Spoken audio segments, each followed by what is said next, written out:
Thank you, Debbie and Tito and Michael and Matt Puckett and Xavier, who's not here, but this wonderful staff that has made this meal for us. Thank you.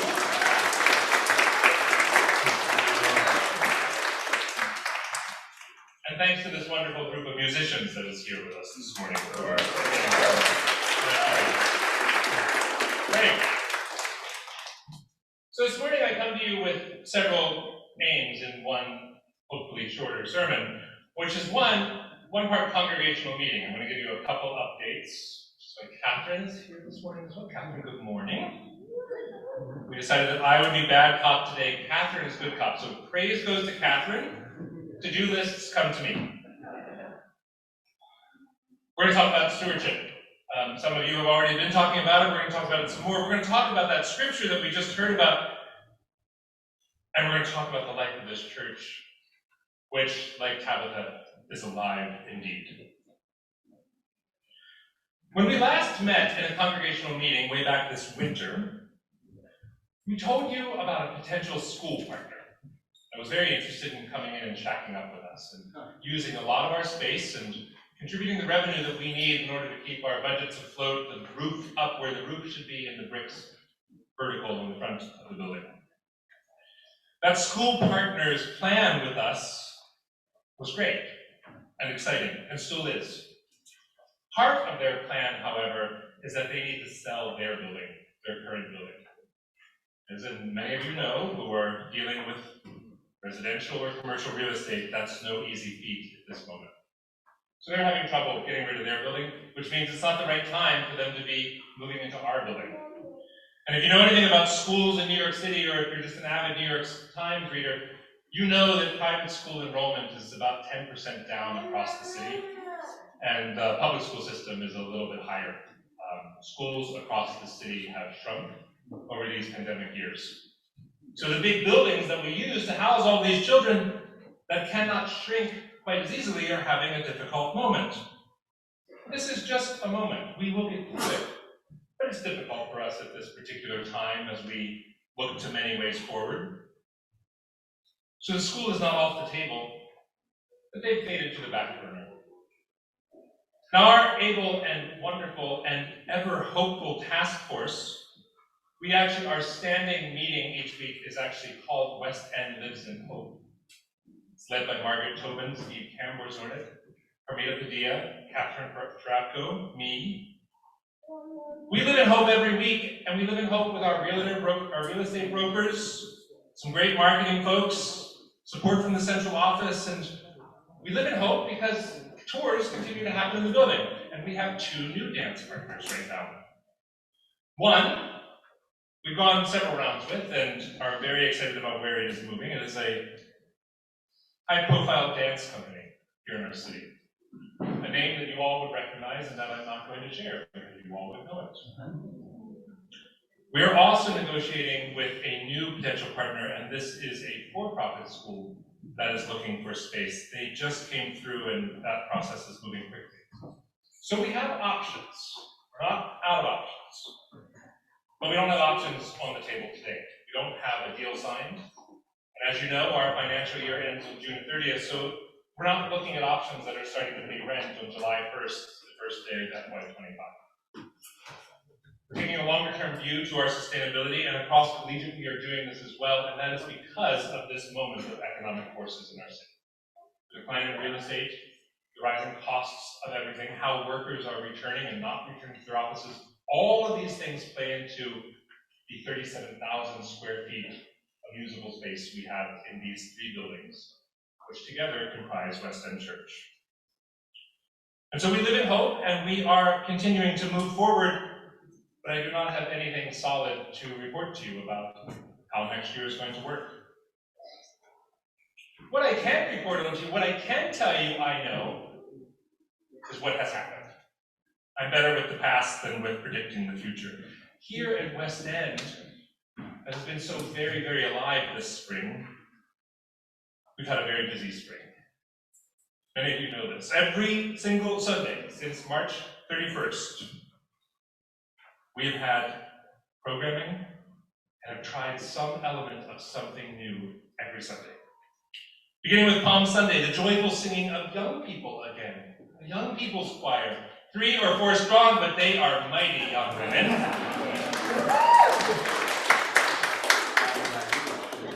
And to that reading of the Passion narrative that this year Krista and Priscilla read for us.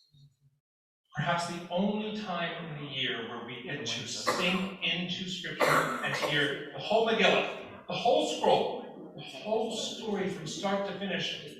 Not in a pleasant way that the editors of the lectionary say, oh, they can have this bit and not that bit. Who cares if the pronoun has an antecedent? We get to hear the whole thing.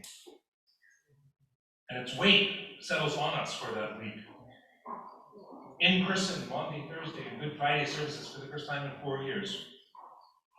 An Easter service that was, frankly, brilliant. What Henry Lee did with the musicians that day. An orchestra, how wonderful you all sang. The gathering on the chancel steps again to sing the Messiah chorus. Hallelujah, we sang. And you believed the resurrection was real, and it still is.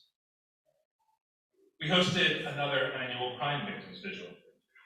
Susan Zanarios' mission and ministry to the world that victims of violent crime deserve dignity and support, and they deserve coming together in a sanctuary space. We did this with hundreds of people again, and we offered grace and dignity and justice and peace in our sanctuary.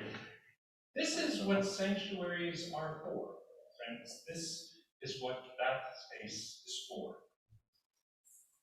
The next weekend, over 300 people joined us here for a conference planned by, led, and programmed by our sisters and brothers down at Middle Church. We came together to raise voices for freedom. Freedom Rising, and it took a long and harsh, and not without its complications, view of a world we are longing to see. It was a good start. It was a brilliant weekend. A lot of energy of this building really being pushed to how do 300 people work in this building again? There are no bathrooms on this level. You know that doesn't work. The sanctuary is all the way down there. Other people, it's funky. But gosh, it was fun. One by one, people got into that lift, saying prayers that it would get up or down to where it would go. Tito answered those prayers and made it happen. And on Sunday morning, we came to worship. Some of you came to worship at 11:45. I don't know why worship at Middle Church is 11:45. If you're watching this from Middle Church, you can tell me, please tell me. Worship was at 11:45 that day, and brave ones of you came and witnessed worship in a very different mode. The following Sunday, just last Sunday, the beginning of May, we celebrated the sacrament of communion as we have long done in the first Sundays of the month. We sang a hymn many of us know by rote, and Elder Maybe Ivy Head stood at the table with me and led communion as her last Sunday as an active elder. Maybe is completing her 6-year term on our consistory this year, and she'll be rolling off this summer. It was a blessing to have you at the table with us.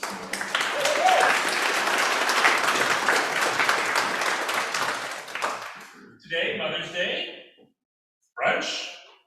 Kids are going to sing in just a little while. Jazz music fellowship. Look at all these people. Look at all of us here again. Families all here again. Next week we continue. Stewardship continues with a communal lunch after worship next week. It'll be lasagna and salad. And then right after that we have a fundraising concert to help close out this year strong. This is a concert generously donated by our friends at the New York Mandolin Ensemble and produced by our very own and talented Lynn Mulhane. You have flyers on your table. Those are not meant to stay on the table, but to take home and to get into your laundry room bulletin board or the co-op meeting notice bulletin board or wherever notices go in your buildings or at your office. But help hang them up. The week after that is Pentecost, otherwise known as Memorial Day weekend, that great fight of the church about we get one holiday called Pentecost. It's one day only. It's the day that nobody's in church. So whether you're here or not, know that the tongues of fire are going to land on you. If you're here, Matt Puckett's going to be preaching, and we'll make sure it happens. You can wear red.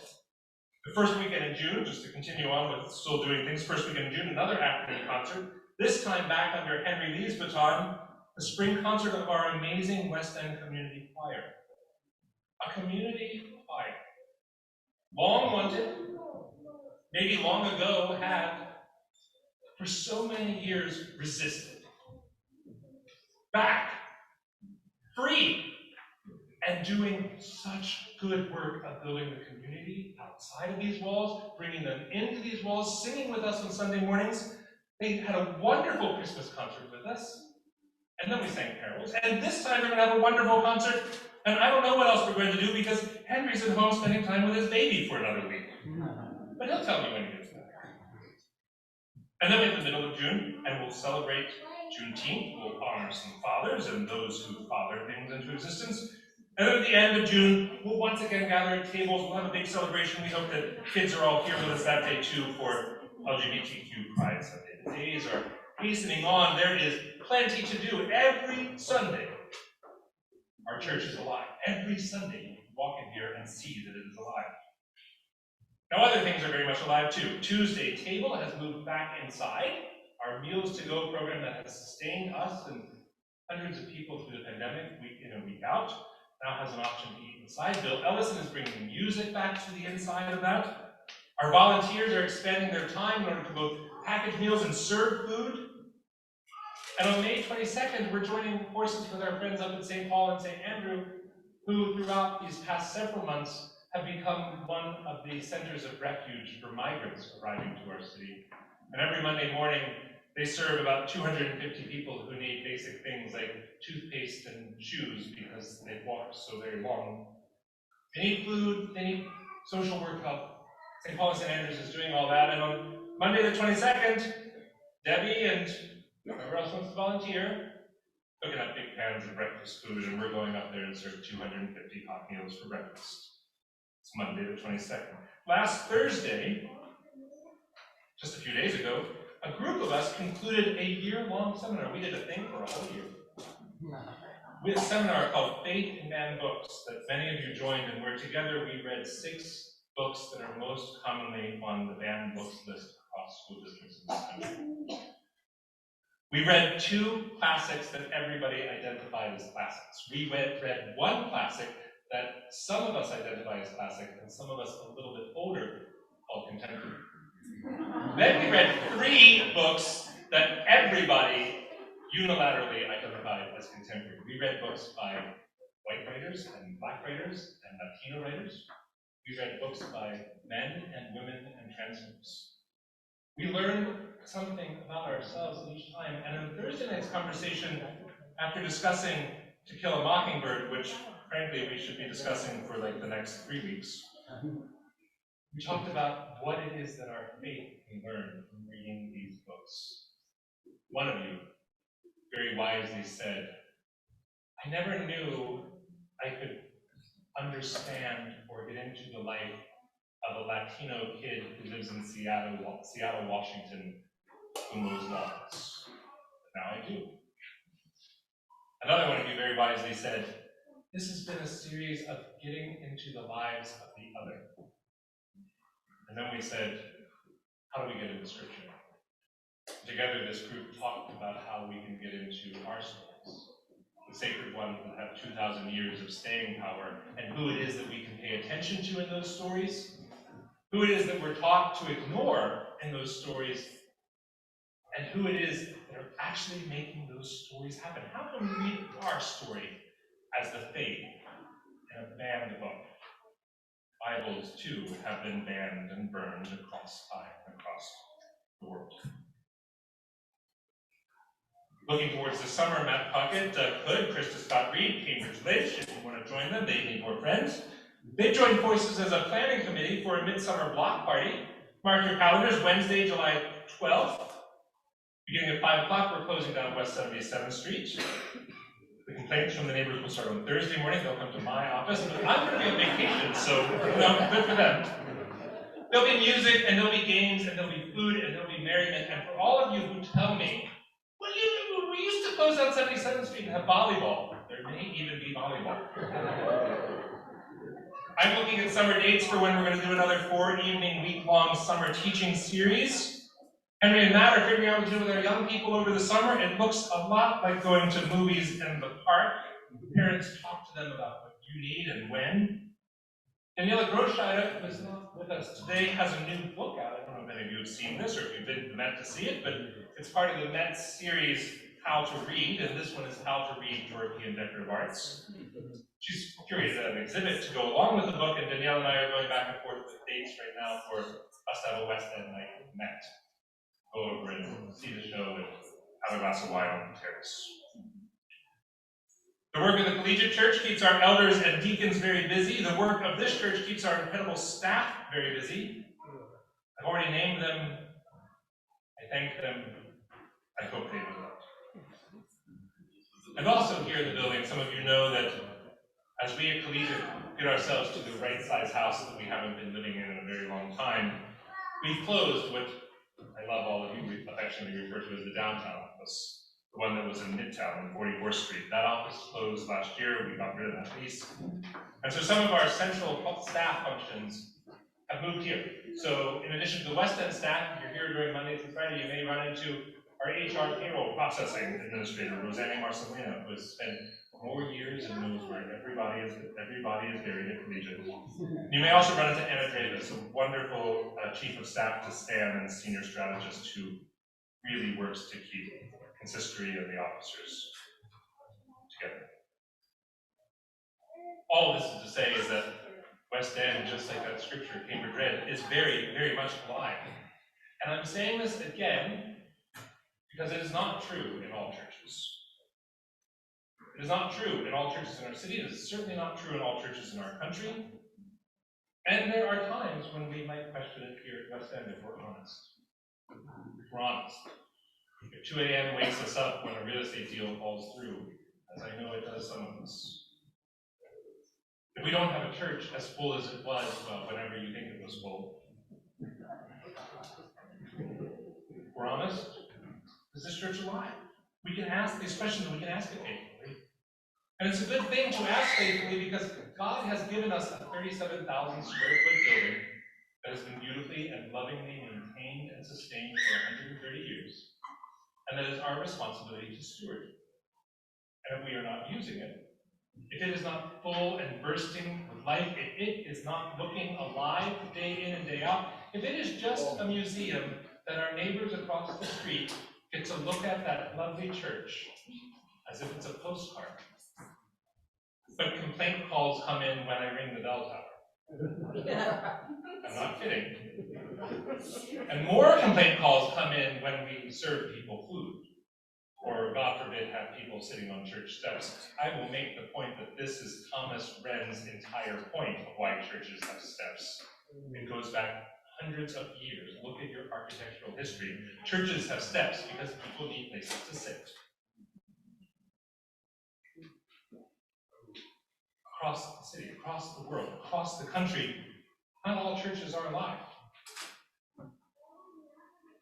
Every single church I know is smaller than it was before the pandemic. Church staffs are smaller, congregations are smaller, congregational giving is smaller, community structures are smaller. What people give is smaller. And this is more true in churches like this one that encourage us to think and to be the individuals who God created us to be, and to use our talents, and to draw our own conclusions. It is more true for us than it is true for those churches who demand adherence to certain dogma, or to we believe this and not this, and if you don't believe this, you're not a Christian. Those churches continue to grow. It seems people do love being told what to do. I'm not going to tell you what to do, and you wouldn't listen to me if I did, so just know that that is not what we're doing here. But we're alive. Maybe smaller, maybe right-sized, actually. Dead churches, here's the fact, dead churches do not have stewardship committees. We have one.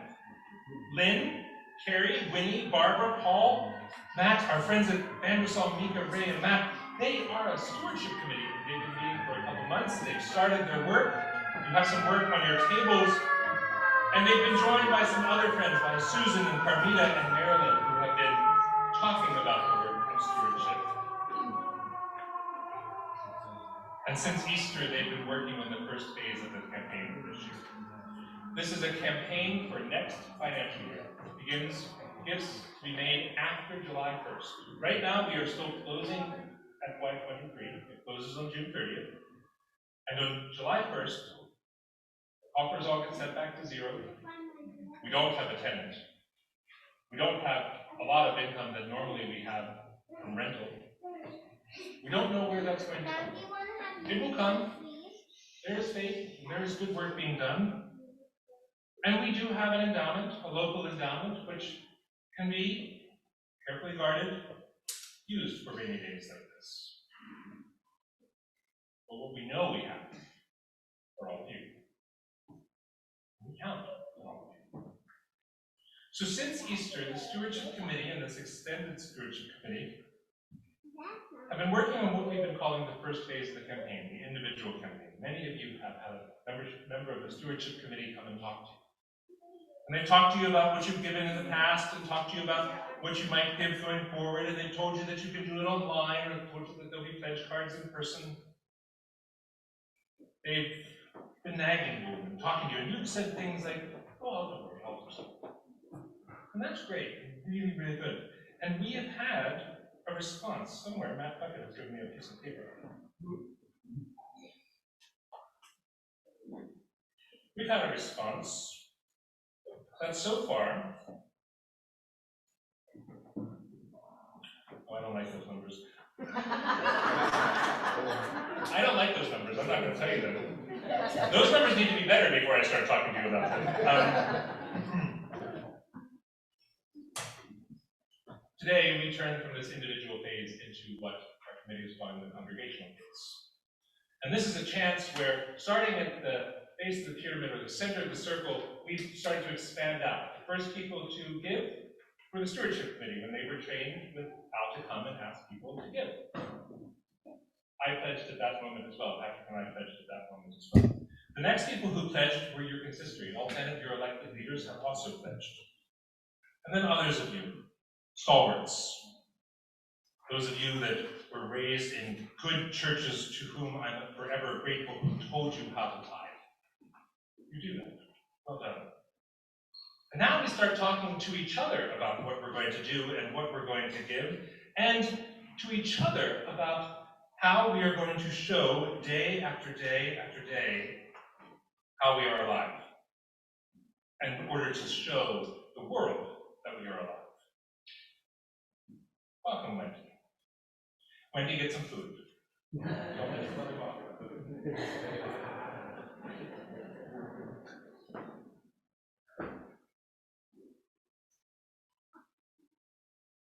There are so many kids that were raised in this church that I am meeting for the first time today. I can't tell you how big my heart is that I'm meeting this church that was 20 years ago. These kids, those kids, the ones that went to the play schools here, this kid. Thank God for Mother's Day.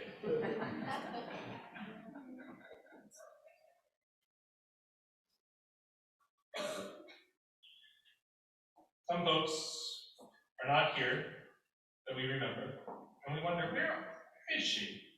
Where did he ever go? Whatever happened to her? We can miss them. Some new folks are here. Hey, it's great. Do you know that young couple that's, where did they sit? I don't know their names. That new woman. Margaret Tobin is chief of new members right now, because as it turns out in our sanctuary, if you're a new first-time member, you seem to sit right around Margaret. There's something about the sanctuary that says if you come in and you don't know where you're going, you hang a quick left and sit somewhere in that back quadrant of the sanctuary. And then Margaret, who's heard it all before, kind of sits sideways glancing in, finds you and talks to you, and then introduces you to me at the end of the service, and we're super grateful. So we have new people whose names we will eventually remember. We have some older folks who have moved on, and we can miss them. I miss them. People who once worshipped here, but don't anymore for whatever reason, and we respect their choices. And we pray for however life is taking them on. And yet here we are, and the Stewardship Committee is doing its work, and we are all doing our work to find out who we are and how we, you, each of you, are going to be this church. As you know, collegiate and finance has never been very good for any of us. We talk about this in congregational meetings. And sure, we've made pledges for many decades. Many of you have led or served on stewardship committees in the past, and you've done great work. Really, really good work. But before now, there was always this kind of collegiate, central, downtown, hundreds of millions of dollars in the bank somewhere that would, well, it's nice that we're doing a stewardship committee, but we're going to raise whatever we're going to raise, but collegiate will take care of everything. They'll fix the roof, they'll fix the windows, they'll get us out with some of the best molding built in the last 20 years of the 20th century. You all renovate apartments, you know this stuff isn't cheap. We didn't pay for a dime of it. It came from the central pot that we no longer have. So we used to give money for stewardship because it was nice and it made us feel good, like we were being an independent church. 70% of the church's budget came from a central pot that is the faithful who have gone on years and years before. Our church is changing. All four of the collegiate churches are changing in dramatic ways. Every church in this country is changing in dramatic ways. I believe the four collegiate churches have a real chance at doing something incredible in the world, and I believe this church has something unique that it can offer to the Oakland life. That's probably very different than what we've ever done before, except maybe what we're doing right now. Maybe there are new things for us all to be doing, things that begin when we say, what can I do to show this church to be alive? What can I do? Can I pledge? You bet you can pledge. You can pledge $25 for the year. You can pledge $1. You can even, because life is hard, if you examine and ask in prayer, what can I pledge? If that answer comes back, my child, you have given enough. You cannot give any money this year. The $0 pledge is a pledge. It's the Spirit of the Lord that says, you always can say no. Or the Lord never gives you too much to handle. Corollary to that is sometimes you say no to the Lord. And that's okay. She'll keep a record and come back to you. She knows when you're going to get a better job. Here, some of you can pledge much more than $25. Some of you know that you just build it in as a percentage of what you earn. Hopefully your gross, or hopefully your gross, not your net. Some of you know that it's back to your bonus season or whatever is going on. Some of you are having very good bonus seasons. Others of you have good cost of living increases. Others of you have great new jobs because you've moved around, and the pandemic has done really interesting and wonky things to all of our finances. So many of you can give what you gave last year. Some of you, I dare say, can give more this year than you gave last year, and I challenge and invite you to do so. We have a goal this year of $200,000 in pledges. We're hoping to have that $200,000 pledged, not paid, pledged by June 30th, when we'll celebrate the end of this campaign. And then beginning on July 1st, we'll all begin giving towards what our pledges were. Some of us give weekly, some of us give monthly, some of us just make a stock transfer once and be done with the matter. However you do, that's fine. We've asked for you to tell us how you think you're going to do that, because we do have to manage the cash flow. And this church will go on. And we have a lot of other money to do as well. But more than the money right now, and what we're going to spend a few moments talking about at these tables. In the middle of your tables, you do have pledge cards. You have nice pieces of paper and return envelopes that you're welcome to look at, take home, or fill out and put in an offering plate here. Many of you have already pledged. Some of you have pledged online. There's a nice form. But what we need to talk about today is what we're going to do. In the story that that Cambridge read for us, the apostles of the first church learned that a young girl named Tabitha was dead. As dead as last Christmas Eve. And likely, being a dead person, she would have remained so. Dead people are predictable that way. until Peter comes along. Peter, great Peter, on whom Christ has built his church. Peter comes along, and Peter's still bereft. His best friend has been for not so very long. He's got to figure out this whole meaning of, I'm going to build my church on you. That sounds like rather heavy burdens on shoulders. Peter's working through a lot. People come and tell him, hey, Tabitha has died. Peter says, I can do something here. And here's what he did. He believed, first of all. He believed that in God all things are possible. And then thing two, he acted. He did something. He saw something and said something. He believed, and then his faith made him act. He didn't just believe on Sunday morning at 11 o'clock and then go to brunch and forget by Tuesday what that sermon was about on Sunday. Never mind, I can listen to one more next week. He did something in a moment. And what he did brought life. I know we all believe in this at church. I don't know that. The question is, what are you going to do about it? What are you going to do to make West End Church alive? We have a task force finding us a wonderful new business tenant who will hopefully bring a community and a esprit de corps into this building. This task force has been hard at work for nearly a year now. We have a wonderful stewardship committee working hard with all of you to make sure that this church's finances are in the right shape. We have a programming committee happening for the summer. We have parents working with Matt. A few of us are doing a lot.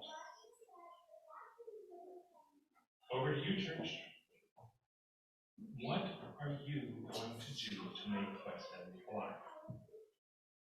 The pledge cards that are there for you on your table are for you. They're not for the person sitting next to you, they're actually for you. If you haven't pledged previously or in many a year, pledge anew this year. If you have pledged recently and the economy has been good to you, can you increase your gift? Can you give 10% more than you did last year? Many of us can. Will we? Today we're sitting at tables, which means we can talk to each other. So let me give you a topic and invite you to sentence. What programming or mission or mode of worship can you get behind to make us more alive? Now this is a forward-looking question. It's about what you're going to do, you specifically. I very rarely use the word you in my sermons. I talk about we, we'll talk about each of us. I talk about individually. I do not use you. So hear me when I use this word that I very seldomly use. What are you going to do to make West End Church alive? And let me tell you also some phrases that may trip us up in this conversation, that would send us down the wrong path, so try to avoid it. These are phrases that would not be helpful in answering this question. We used to do this, or we used to do it in this way. The past is great. It's not our future. Our future looks nothing like our past. Thing two, what we need are more young families. The great refrain of every church may be nice and it may be good, and so great. Yes, I would love more young families. So here's how you can better ask that question. What do young families need that we can provide? That might make them want to come here and not feel like they have to come here? And what are you willing to give up to make it true? Facts. 11 a.m. is smack in the middle of nap time. Are you willing to change the time of worship? Sundays are often the only day that now our dual working, round-the-clock parents, it's the only day that all 4 or 5 of you or 3 of you may get to spend together. And by 11 o'clock, we've already started our day or in the middle of something, and I meant to, but the sunflowers aren't going to plant themselves. So, should we move worship? How's Friday night church sound? The Jews do it, I like it. Should we do it before the weekend starts rather than in the middle of it? Kids are noisy and fun and should be included in all parts of worship. Are you going to commit to being the one who goes up to your friend who's complaining about that crying kid in worship and tell them that crying kids in worship are the best way to learn how to be in a choir? Here's another thing that's not helpful to this conversation that I'm going to invite you to have at your tables. When are we going to do this or that? The answer is easy. Here it is. Get out your date books. Whenever you're ready to leave it, just say the words. Now put it on the website. Peter will unlock the doors. It can happen. Fourth thing. In the old days, our building is old, friends. But our ways of being alive are very young and very forward-looking for all of us. So over to you, church. At your tables, which are so full, we have to bring up the next room. With friends that we haven't seen here before, with the kids who grew up here. As your pastor, which is to say your shepherd, not your leader, chief of spiritual formation or communication or vision and administration, those are my titles, not chief of operations. That's you. I'm asking you to consider this question and to talk with your fellow West Enders now. How are you going to show West End Church to be alive this year? Start with a pledge for me. But then